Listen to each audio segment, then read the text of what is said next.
We are glad to welcome you on the Hard Reset YouTube channel, and today I will show how you can turn on or turn off the disable selfie option for this DJI RSC 2 gimbal.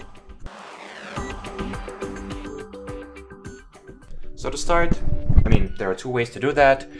One way is to use the gimbal itself. So let me zoom in a little. Yep.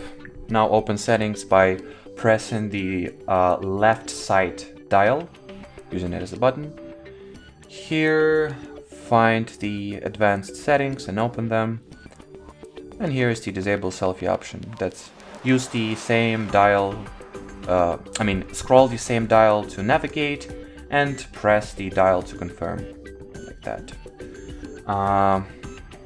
When it comes to the Ronin application, open the app, go into status, and here's the disable selfie mode option. So as you can see, actually when we switched it on here, or switched it on here, it has been switched on in the app as well. If I were to enable it here once again, as you can see, it changes, it follows one another. So that will be it for this video. Thanks for watching, thanks for your attention, and bye bye.